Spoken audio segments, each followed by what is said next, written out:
Live from New York City, it's the Gary Null Show. And now, your host, Gary Null.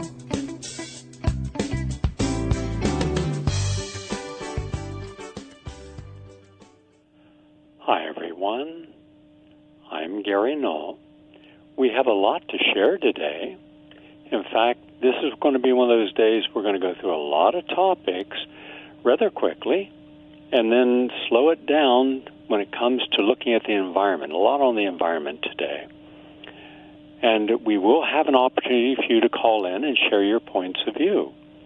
You'll be able to call us to talk about what you believe would be the best way we could help individually and collectively to save our planet.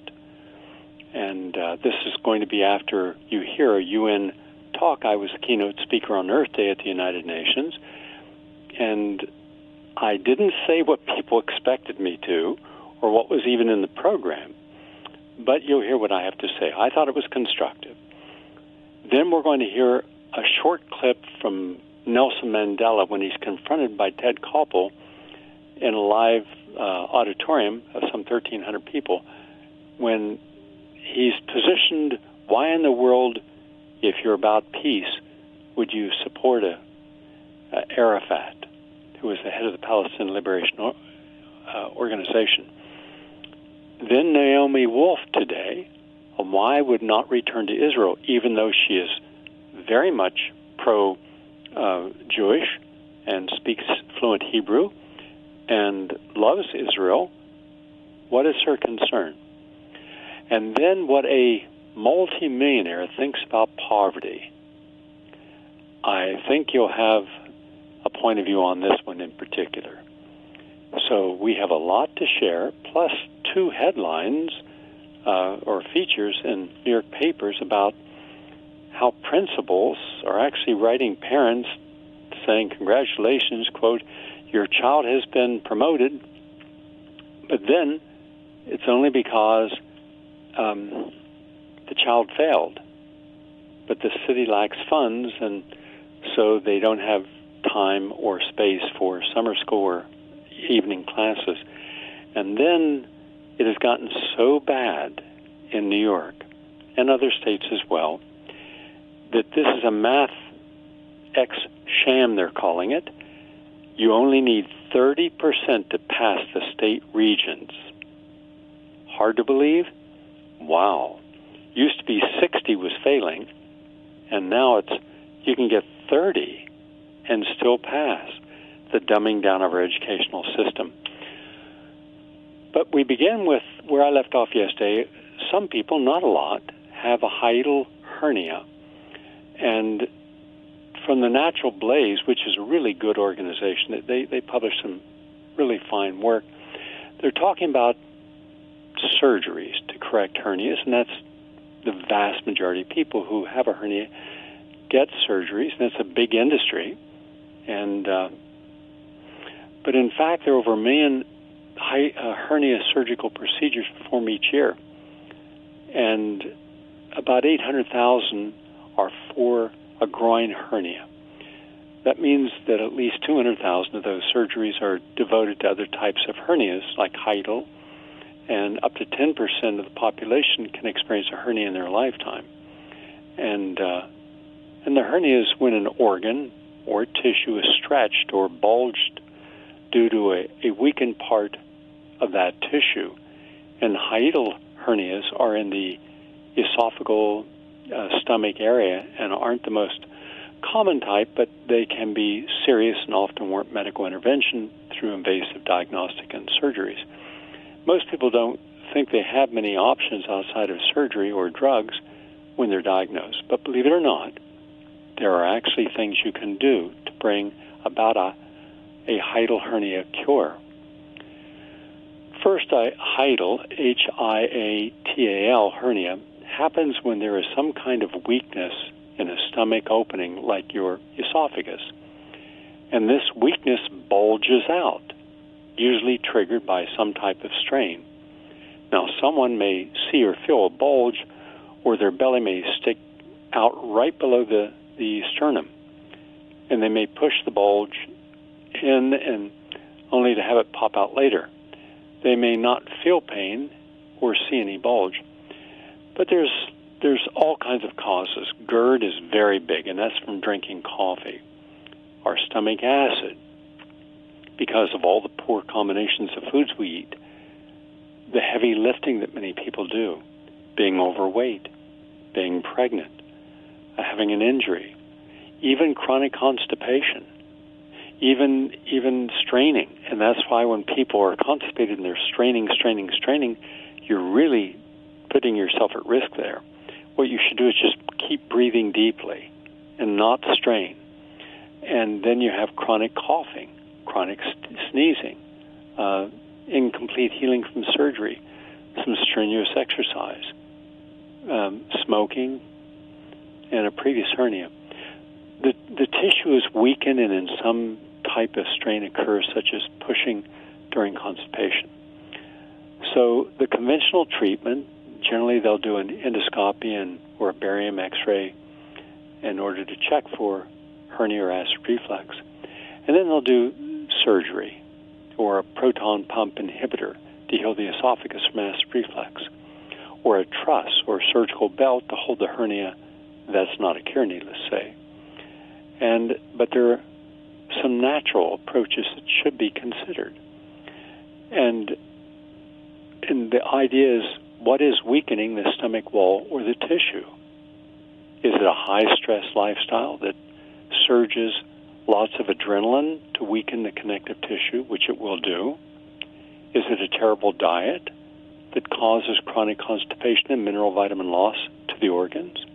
Is it smoking that depletes vitamin C reserves needed to build collagen, the connective tissue in the body? Is it a high-acid diet? That's your typical diet: meat, eggs, chicken, fish, alcohol? Or is it a lack of a nutrient like arginine, L-lysine, biotin, sulfur, amino acids, the building blocks protein? So consider this. Do what you can to lose weight, because obesity is a major contributing factor. Exercise, but don't strain or lift. Make 2/3 of your meals, meaning what you would normally eat, but just don't eat as much. And also go more towards high silica, like kale. Lots of fruits and vegetables. Stay well hydrated. Use lemon in water. Don't do any extreme. Don't do any yo-yo dieting. And also consider giving up wheat, dairy, and canola oil. They're very strongly inflammatory and cause heartburn and acid reflux. Don't eat canned tomatoes, coffee, and citrus juice. And suspend drinking, no alcohol at all, no smoking. And do whatever it takes to have regular soft bowel movements. That's a lot of water, vitamin C, magnesium. And if you take 1,000 milligrams or 800 milligrams of magnesium before you go to bed at night, you'll generally have a really healthier evacuation in the morning. And that's important. And then make sure you're getting plenty of vitamin C, quercetin, magnesium, vitamin D, B vitamins. And then finding the root cause of the hiatal hernia and targeting that cause is the way to reverse hiatal hernia. So stop the acid, stop the straining, rebuild the tissue. So that is a natural way to help yourself with that. Now, something we do not talk at all about in the United States, and that is illnesses from pesticide drift. But in one state, that state being California, and we have a lot of listeners in California, illnesses from pesticide drifting is increased by 50%.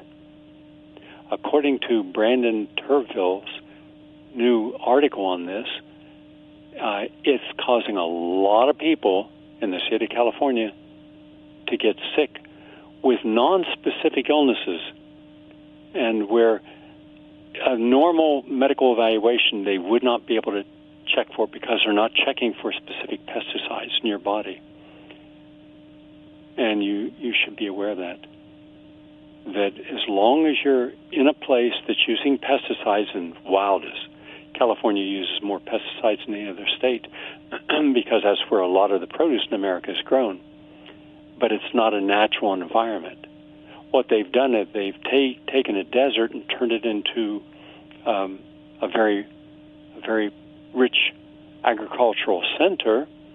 And I've driven from one end of the state to the other many times. And I like to take my time and go off-road and visit small communities, and especially in the agriculture belt in the San Joaquin Valley. And you get to see where a lot of our food comes from. But those people are exposed to pesticides, but not just the people putting it on the plant. It goes in the wind, and you've got all those strong winds in California. It can take a pesticide 300, 400, 500 miles. So, but unfortunately, there is not a big movement in California to insist upon getting the pesticides out and using natural ways of rotating crop, interplantings, and natural pesticides. Now, I'm a certified organic farmer and teacher, and I have been for a long time. Many of you, thousands upon thousands of you, over a 14-year period, visited the Fertile Farm upstate in Stone Ridge, which is a very tiny area.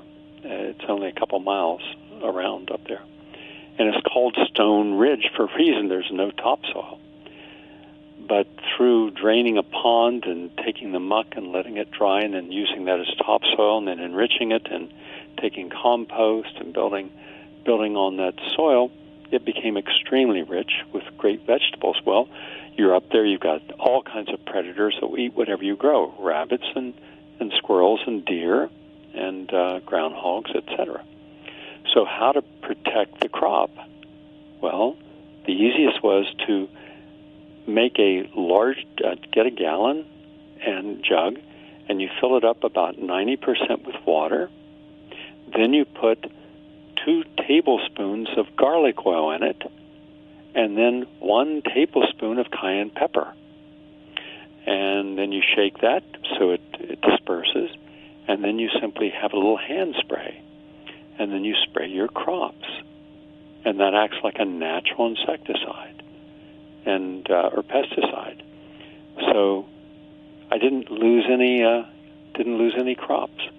So people come up on the weekends, and I give them free classes on farming and conservation, and they saw how animals that were rescued were treated, so how to treat an animal. And in particular, what I really enjoyed were the people who brought their children, and the children would be out there playing with chickens and hugging little heifers and other creatures. And then there would be a little discussion about, you wouldn't want to eat this. Oh, no. And I'm sure, I don't know how many, but I'm sure many of them went on to advocate, demand not to have the chickens that they saw and the lambs and the little goats eaten. So we need more of that. That's one of my little pet projects. I want to put a homestead upstate. I'm looking where people could come throughout the year. Part of it would be to have a holistic assisted living center to show that you can take people who are advanced and aging and not able to take care of themselves and get them healthy enough to reenter society. That's never been done before. Came close to doing it. There's a whole story I've never told about how I actually had a place. I worked for 3 years on it. I spent a lot of money on having engineers and architects, and of all things, we were just ready to sign a contract. And on the day that we signed the contract, I was going to buy the property and turn it into a holistic assisted living center in America. Someone said no, and that was it, and it ended. But I haven't forgotten it, and it's still on my mind because there are tens of millions of Americans who are suffering, physically suffering with dementia, Alzheimer's, and pains and inflammatory conditions. And all of that can be improved or reversed. But to do it, you can't do it in a laboratory. You have to do it in a real environment. And you have to be able to attend to people and help them and guide them. Because remember, they have a whole lifetime of not changing. And now you've got to help them in the changes they need to make to get their health back. Anyhow, that's part of it. But the other part would be a sanctuary, animal sanctuary, where animals are rescued and rehabilitated, but also where children can come and learn farming and hydroponics and herb gardens and all the things that children find fascinating. Their parents can bring them up, and they can spend a day and learn to see how food's made, and bread is natural bread. Essene breads are baked. That's one of my pet projects. But that's one of the things that we need to be spending some time on. And so I used to do this, not this living part, but all the rest I did upstate at the old Furler farm. And I miss that. Want to do something like that again, but addressing some of the needs today. But there's no need for commercial pesticides. People believe there are, but that's only because they've been using the wrong system to farm. They've been using that old 1930s system, actually before the 30s, where you did monocrops, meaning you just grew one thing, wheat or corn or soybeans, because they were paid a guaranteed amount by the bushel.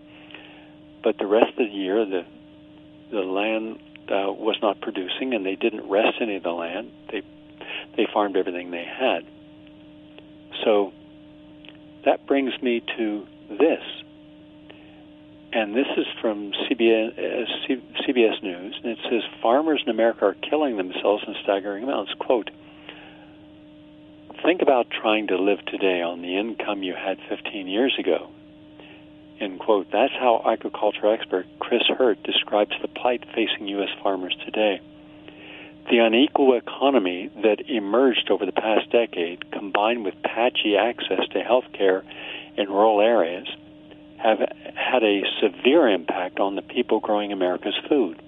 Recent data shows just how much. Farmers are dying by suicide at a higher rate than any other occupational group, according to the CDC. Suicide rate in the field of farming, fishing, and forestry is 84 per 100,000, more than 500% that of the population as a whole. That's even as the nation's overall has an increase in suicide rates over the last 30 years. But it doesn't really go into it except the fact that they're not doing well economically. And then you look at the farmers in India, and when we last spoke with Vandana Shiva, she said that it was over 200,000 farmers had killed themselves because they tried genetically engineered cotton and it didn't work. And they killed themselves because they couldn't pay their debts. These were uneducated farmers who didn't know that even though they killed themselves, that didn't end the debt. Their family, the occupants left, were responsible for paying off the debt. And that's a double negative. In any case, here are my thoughts on this. First and foremost, American farmers, small farmers, are not given any break at all. The big farmers, the billionaire farmers, they're given hundreds of billions of dollars in subsidies. Back during the Reagan administration, and also it lasted for quite some time, you had a Federal Reserve. Volcker was head of the Federal Reserve, and he increased the interest rates at one point up to 22%. Now, even if you're having a good year as a farmer, you're lucky if you make a 10 to 12% profit. When you figure in your equipment, the chemicals you're using, your mortgage on your home, the cost of living, insurance, leasehold improvements, and now think about drought or flooding, where you not only don't make a profit of 12, maybe 15%, but you're actually paying interest on your loans of 22%. More than 1 million farms were foreclosed on. There was no compassion, there was no empathy, either by the government, the state governments, or the local communities. As a result, suicide skyrocketed. People felt lost. What they had been doing for generations was simply gone. And younger people saw the plight, saw the hardships, saw the stress, and didn't want to continue into farming. Many wanted to go to college and do other things. So here we are today. The American farmer has shrunk. We have very few small farmers in America compared to just 30 years ago. The federal government, state governments are to blame for that. But here's the solution. We always need food. And most of the farmers are making the mistake of thinking that they still have to do mono crops, one crop. If you were to take just 5 acres out of a 300-acre farm and you cultivated that 5 acres to do hydroponics, you would make more profit than if you had a 5,000-acre farm. And you would not have the overhead. No chemicals, no tilling, no compost, nothing on the soil because it's soilless farming. You don't have to worry about flooding or heat because it's all temperature control. And you have a diversity of crops, and the crops grow 2 to 3 times faster. You can get tomatoes in 30 days instead of 90 days. You can also get sprouts in 5 days. 3 to 8 days you get any kind of sprout. Microgreens, flowers, so many things that you can grow. Now, we always need food. And when you can grow quality food, organic food, and you can supply it 12 months a year, that brings you back to where you're earning a good living and you're able to provide people with a wholesome, clean food at reasonable prices. That also lowers the carbon footprint. You're not having to transport food from in season or out of season, let's say from Mexico or Argentina or South Africa. You're getting it locally because you're able to produce it. You can grow blueberries, strawberries, raspberries, 12 months a year. Now, I'm doing a whole new science that I will report on once I've perfected it to show you how you can take any hydroponic house, and you can triple the production and get healthier food. But that's coming out in the near future. In any case, that is a suggestion. Also, to help local farmers, why don't you go to a local farmer and ask them, would they grow food for you if you paid them in advance? You give them what they need to buy their seed, heirloom seeds, like seeds of change. So you're controlling the quality of the seed, you're helping the farmer, you're helping them if they have a low cash flow, and you're giving them the float. You give them half now, and you get 4 or 5 friends and say, will you bake us some homemade bread? Here's what we want. We don't want wheat, but you can use rice flour, and we want this. And here are the type of recipes we want, and can you do it? And someone will always say yes. And now your need to have a healthier, wholesome, locally grown food and support a local person helps them. Now, there's no reason in the world not to have at least 200 or 300 local farms working on behalf of the community, and then they can supply foods to hospitals instead of the crap that hospital foods become, to airlines. There's a whole lot of markets there that you can get into, but first you start with the average person. And it's not just greens you can grow, you can make other products as well. Now, there's some states where you can do this easily. The easiest state in America to live in, the most progressive state in America to live in, the state with more progressive people than any other place on the planet is Texas. See, don't make the mistake of looking at some of those, cowboys out there. You've got the most progressive city in the history of the world, Dallas. Forget Austin. Austin's way overrated. I lectured not long ago in Austin to a packed house. I mean, it's so packed, I had to get up on a table. There's so damn many people in there. But I couldn't find a vegetarian restaurant to go to. There was a macrobiotic restaurant, but it had closed early. But it's just one long strip where they took some old building. Very ingenious what they did. I certainly support that. And they took an old warehouse and made it into a saloon in another place and made it into, a restaurant and a clothing store. And it's kind of a neat place if you've never been there to walk down that one long street and go up and down the steps and looking and good music at night, absolutely. And some nice developments around, but it's dry as a bone. It's in a drought. The one beautiful park that the residents always enjoyed burned to the ground 3 years ago. And now it's just very expensive.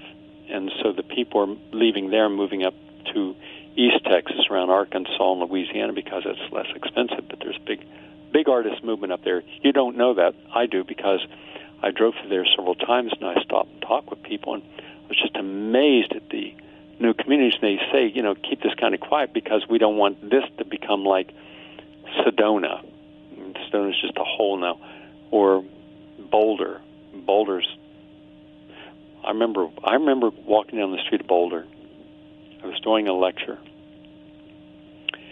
In fact, I have a picture of me that day up on the website. I was out on the road. Now, what's important about the picture is look at the background. It's just beautiful farmland. There's no houses, nothing. Now, when I was recently in Denver for a PBS special on Colorado Public Television, and I had a day ahead of me. I was going on live that night. I drove out to Boulder, which is only about 25 minutes. It was bumper to bumper houses and developments. It's just a blight, in my opinion. And there was one really cool natural food restaurant there that I used to eat in, and all that's changed. I remember one day, and it was so cool back then, I actually walked into all these people's little offices, and I walked in this place, and this guy was going out and picking herbs that day. And I said, I'll join you. I'm an herbalist. I wrote a book, Herbs for the 70s. And that was the founder of Celestial Seasonings. And right beside him was another place. And all these places became famous. They all became household names. And you could just walk right in and speak with them. Everybody was so friendly and open. It was such a wonderful, cool place to be. And I remember going to a bulletin board that day. And this bulletin board was about 5 bulletin boards all together, and there are all these cards of these lectures and yoga, everything that you could imagine going on. And I stood back and I said, right now, this has got more stuff going on than New York City or Los Angeles combined. That's how progressive Boulder was. It was the most progressive city in the world. Now it's just gentrified and over. It looks like Honolulu. Honolulu looks like Queens with a hill behind it. It's just a mess. It's just over. This is like San Francisco. I was recently lecturing up in Napa Valley, and I had to go out and back in the same day. It was a long trip because it's a 2.5-hour drive after you get out of San Francisco. And as I'm going across the bridge, I'm just looking, and I said to the driver, I said, my goodness, every square inch of land. Yep. I used to live down here. I said, where do you live now? He said, Napa. I said, Napa? That's a long way. He said, yep. I get up at 3 o'clock in the morning to be down here to get clients, to take them back up there, and then come back down here and then go back up. I said, wow, you're driving 12 hours a day. He said, that's on a short day because everything is so expensive. Even rent, you can't afford renting there anymore. But what happens when you get too many people living in the place, you get massive congestion, you get too much pollution, you get too much noise, you get too much crime. It's just, we need space. These are not compatible with the sustained and good life. It's just people who feel by some measure of reasoning they have to be in that kind of congested environment. Anyhow, we need nature.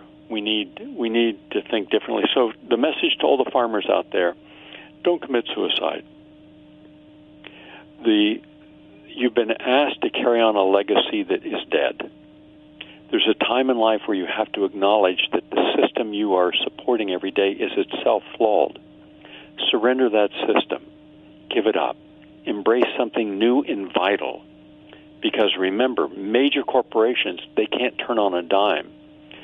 Hedge funds and equity partners, they're not interested in whether you commit suicide or not. They care less. They're all a bunch of low-life, degenerate bastards, in my opinion. All of them. I make no exception. I've never met a hedge fund manager. I've never met an equity partner that I think these are the economic parasites of the world, and their children are no better. They're just breeding the people who feel entitled. These are the mercenaries. These are the people that if you were on the street begging for a loaf of bread or a piece of bread, and if they saw something that they could take out of your pocket, they would, because they feel entitled to every nickel they make. Our problem is not just about money. It's about the fact that there's an insatiable appetite by people who have money that they never have enough. Never. None of them. Not their wives, their sons, their daughters, their fathers. Nobody, once they get bitten by that toxic venom of greed, knows how to go back to anything less. Celebrities, it's all a part of how they live. So for the poor farmer who's at the bottom end of everything, give it up. You can't compete against the industrial farms. You're not being subsidized. The industrial farmers are not breathing in the pesticides. They're not looking at cracked earth. They're not looking at flooded earth. They're not looking at mold on the ground. They're not looking at seeds rotting. They're not looking at the cost of seeds. They're not looking at interest that you have to pay on your machinery. They don't care. They make money off money. You're the one doing it. Stop playing their game. Go directly. They can't play in your game because your game is too small. It's too honest, too ethical. And what we don't have in America today are ethical capitalists. We should, we don't. You doubt me? I'm going to play a clip right now. To our engineers in New York, please play one of the most popular multimillionaires. You see him every week on the Shark Tank. Here's what he says about poverty. See if you agree with him. Guys, I know that I cover really depressing news day in and day out. So today I'm especially excited to finally bring you guys something positive. This, according to Oxfam, of the world's 85 richest people is equal to the 3.5 billion poorest people. It's fantastic. And this is a great thing because it inspires everybody, gets the motivation to look up to the 1% and say, I want to become one of those people. I'm going to fight hard to get up to the top. This is fantastic news, and of course I applaud it. What can be wrong with this? Really? Yes, really. Yes, in case you're wondering what the 1% actually thinks of the fact that only 85 individuals own the same amount of wealth as the poorest 3.5 billion people on the planet. This is fantastic news, and of course I applaud it. Folks, give it up for Mr. Kevin O'Leary, evidently one of the most callous a-holes on television today. In fact, you might recognize him from the vulturistic TV program Shark Tank, a game show where a handful of 1%ers decide whether to crush or finance the dreams of optimistic entrepreneurs. Although I think the show would be more entertaining if O'Leary himself were thrown into an actual Shark Tank. Oh, and by the way, that new Oxfam report that O'Leary thinks is so amazing is actually the latest devastating statistics on the ever-growing wealth gap between the rich and the poor.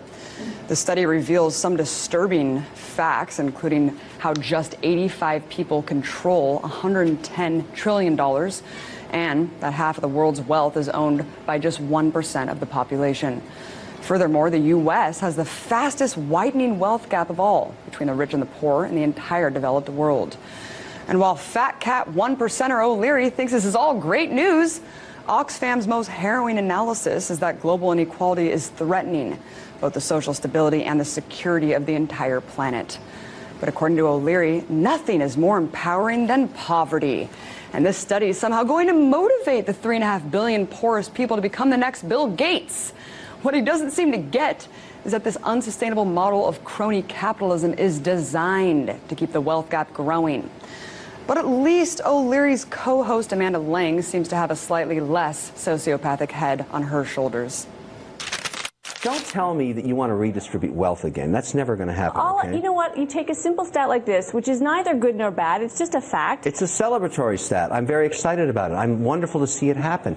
I tell kids every day, what's wrong with this? Comes up at a cocktail party. No, Amanda, what's wrong with this statement? One possible response to it. If you work hard, you might be stinking rich one day. We're talking about people in extreme abject poverty. That's how you get $3.5 billion. No, we're not. You were just talking about really rich people. Oh, my bad. I didn't realize the story wasn't about the plight of the poor. It was about validating the wealth-hoarding skills of Leary and Associates. And how hilarious is it that Amanda Lang said that this study, which according to her is neither good nor bad, would be a good topic at a cocktail party? Could you both be any more out of touch? Here's the bottom line. There's 3.5 billion people that are starting to get real pissed off at the fact that they're being effed over by the system. So, while 1%ers like O'Leary sit on their high thrones celebrating the abysmal state of the world, what they should be really doing is cowering under them. Keep in mind that the vast majority of very wealthy people make their money off money, not off building things, supporting services that we need and that would improve the quality of our lives. That's the game they play. That's why on tomorrow's program, for all of our stations that carry the program, that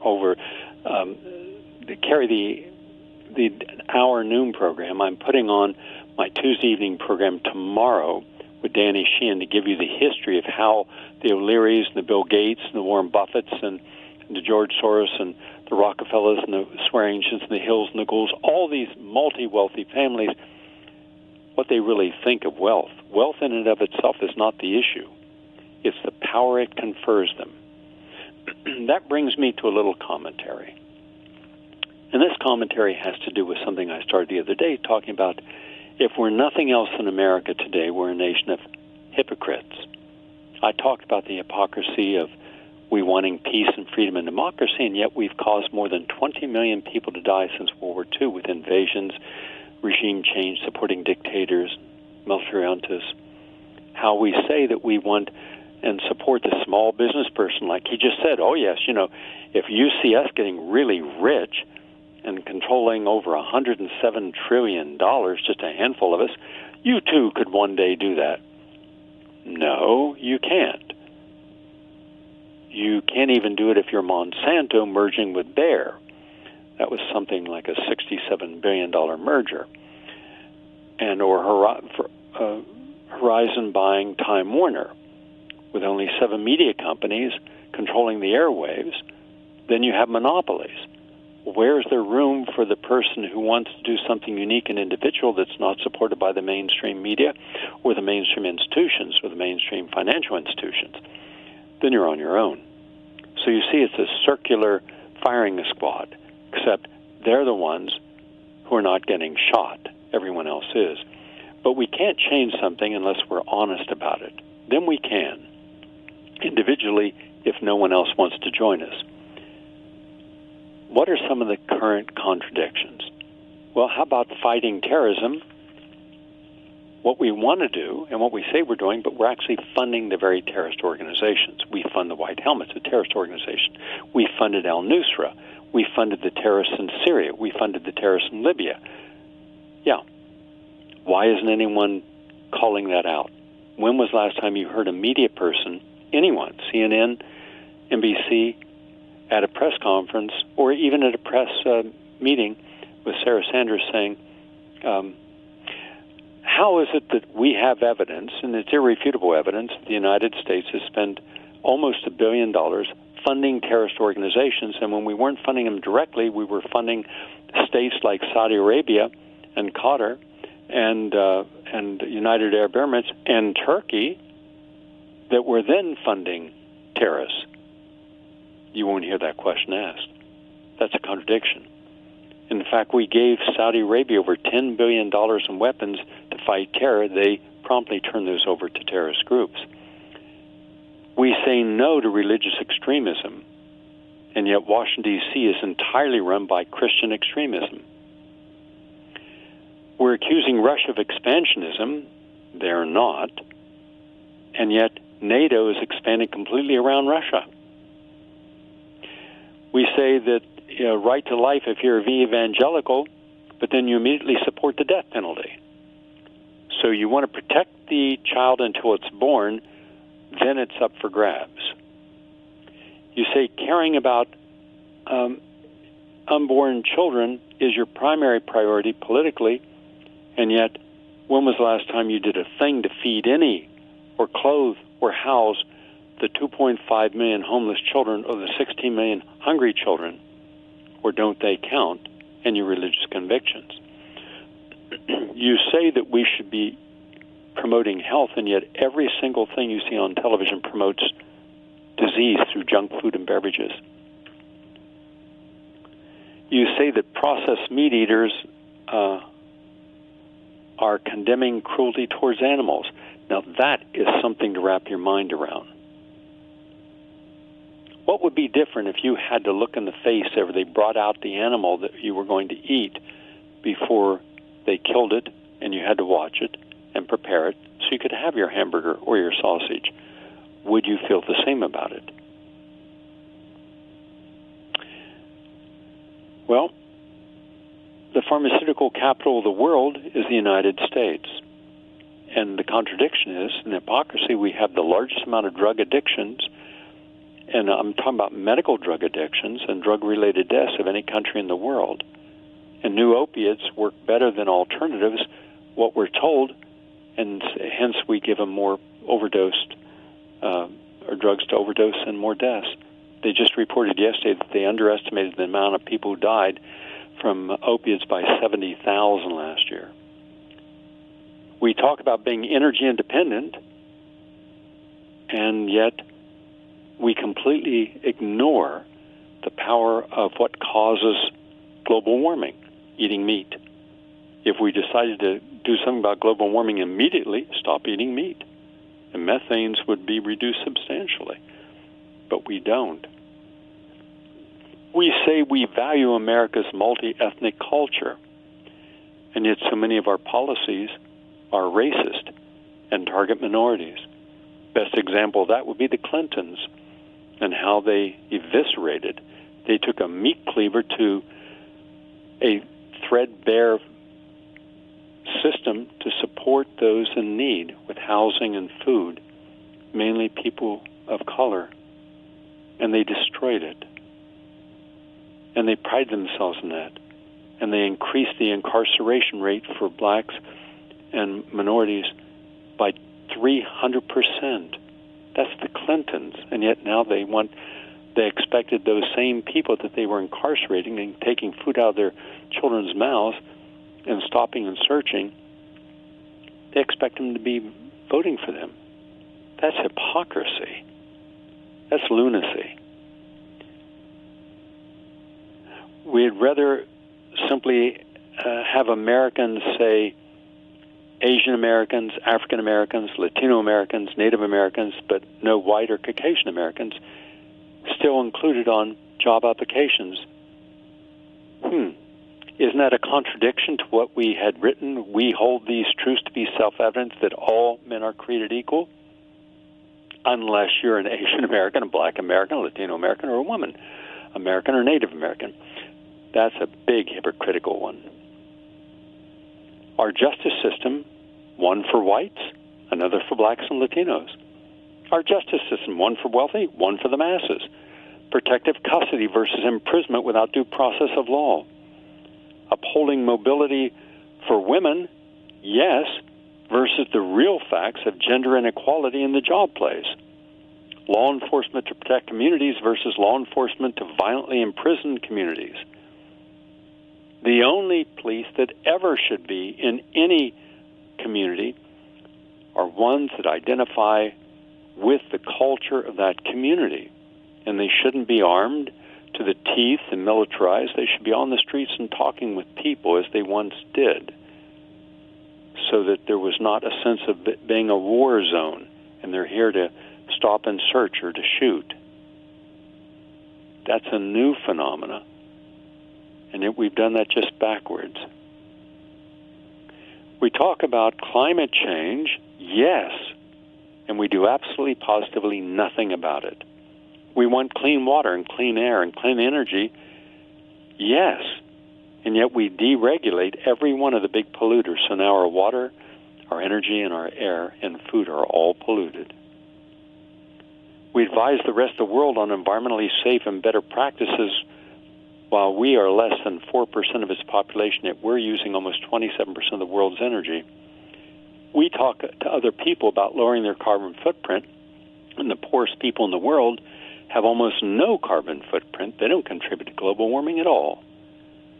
We do. And you want to know the people that are the biggest hypocrites? These purloined people of Hollywood and the celebrity culture. They will go to great extremes to build things and buy things and to spend on things that cause a lot of pollution, but they're never called out for it. We talk about protecting our common lands, the public lands, our lakes and forests and rivers, and yet now we open it all up for private interest to exploit. We say that GMOs are substantially equivalent versus organic, but then all the science says just the opposite. We say nurture children, and then we create an entire double generation of helicopter parenting that makes everyone dysfunctional. We say we want standardized testing. It prepares kids. And I say you should have no standardized testing because that does not allow critical skill development. You're teaching to the test. I say teach to the open and seeding mind that wants to learn, that is so thirsty for knowledge. And you can't do that if all you're doing is trying to get raises or bonuses for the schools by having a higher grade score. You're teaching dysfunctional children. You say we need and pride ourselves in how much money we raise for our presidential campaigns, governor campaigns, senator, house. And I say that's bribery of public officials. You say bring peace and democracy to the world, and I say all you've brought is weapons, warmongering, and overt racism. The U.S. is a permanent member of the UN Security Council, but refused to be subject to the International Criminal Court. Hold other nations to the same standards, but not our own. We talk about having the lowest unemployment rate officially of 3.6%, and yet everybody that can no longer find a job or is excluded, and that's over 102 million Americans, which means the actual, real unemployment rate in America is about 26%.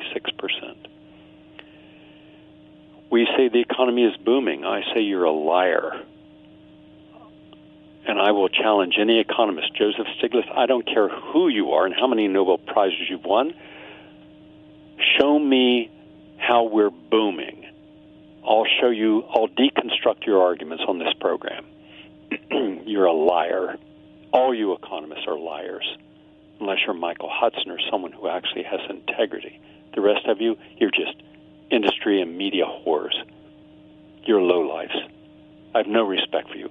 But come on the show and debate me. You say we're booming, I'll deconstruct it and show that we're not. I'll show you that we're in debt. I'll show you that we have $200 trillion in debt against $18 trillion in assets in the gross domestic product. I'll show you that anywhere from 5 to 7% of all the gross domestic product comes from money being made off money that does not circulate back in the economy, doesn't pay off anyone's loans, and that's Wall Street making money off money. You say jobs are coming. I'll show you where 58,000 factories have closed and 5 million jobs have been intentionally taken offshore, not by China. Don't blame China. You blame the wrong person. Typical in the United States, the right person is corporations realizing they could make it far more profitable for the stockholders and for the officers and for the value of the stock in the company if they took that product made in the United States and outsourced it to another country, including China, 50% of all the products we imported from China were made by American companies. 50%. That's not China that's to blame. That's the American Wall Street and corporate Fortune 500 clowns that pretend to be human beings when all they are just sociopaths, greedy little capitalist people. We're not booming. Those who are making money are not making it because you are helping other people improve the standard of their living. Look at the president of McDonald's, how much money he makes. Now look at the average person working at McDonald's. Look at the Walton family that has a collective income of over $112 billion. They're right up there with the Koch brothers. And yet look at how much we, the public, have to pay for public assistance to the workers of Walmarts that can't even make enough to survive. That's vulture capitalism instead of ethical capitalism. That's the contradiction by which we live, and it's everywhere. We say that people should be self-reliant. The Kochs say this. This man on television just said it. The GOP says it. Well, what about all the millions of Americans who can't find work or can't find a job that pays them a living wage when once they made a living wage, and that was because of unions. Now unions are being eviscerated and attacked. You say, welcome to America, now speak English. You say we need a Black Friday and you celebrate it. What about the people who trample over each other and kill people getting into a store to get the exact item that they would have had on any other day? You say we've got to cut cost. I say you're a liar.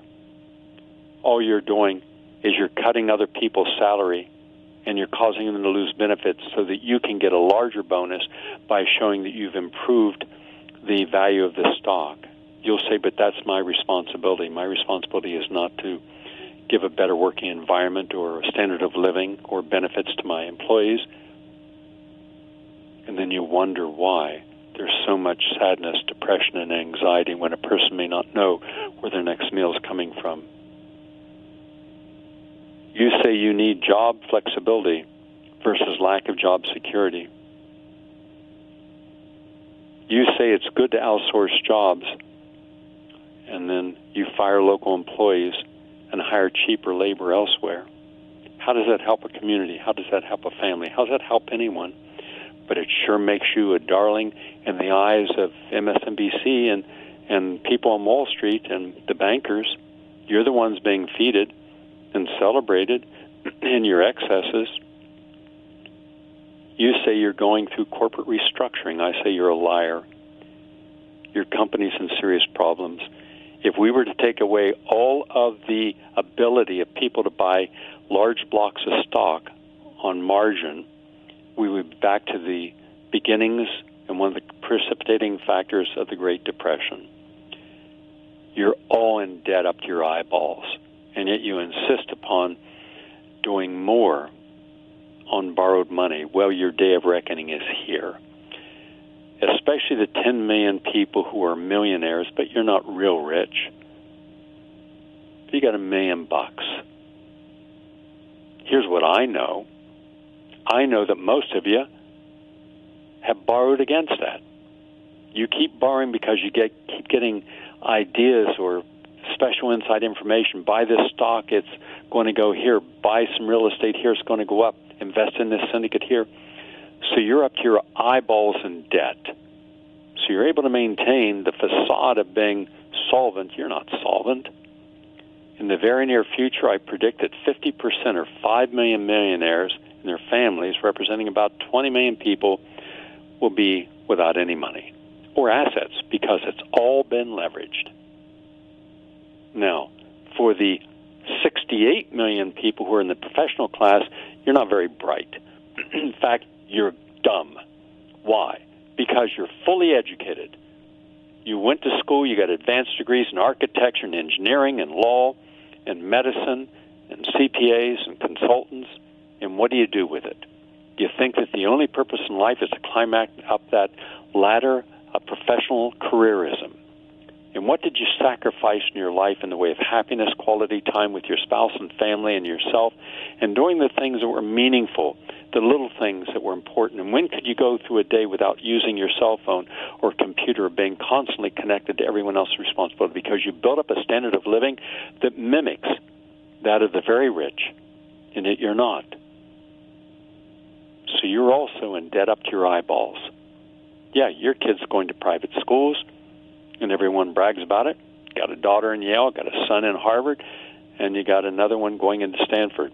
That's only going to run you $500,000 when they're done, or more. If they go into medicine, you'll be up to $1 million. But you keep smiling, and you just keep hustling. If you're a lawyer, you're probably overbilling your clients. Most do. Isn't it amazing how we have not seen a single article, heard a single broadcast about how many collateral damage or execute with extreme prejudice? Remember that, Charlie Sheen, Apocalypse Now?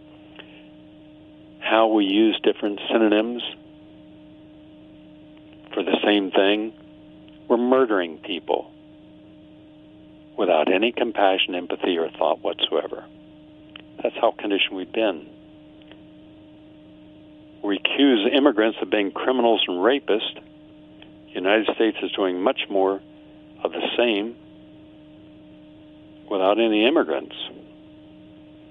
Watch very carefully about that mirror you get too close to. It's going to show what you are. So those are just a few of the contradictions. There are thousands. There was a war journalist, Sebastian Junger, while covering Afghanistan, he said, each Javelin rocket launcher costs around $80,000, and the idea is that it's fired by a guy who doesn't make that in a year, at a guy who doesn't make that in a lifetime, and somehow this is what makes wars winnable? Yeah, really stupid, isn't it? Those are just some thoughts. I'm Gary Null, and what we do on this program is try to get people to think in different ways. And sometimes we get angry when we think, but if we can learn something from our anger, good. We'll be back tomorrow. Have a nice day.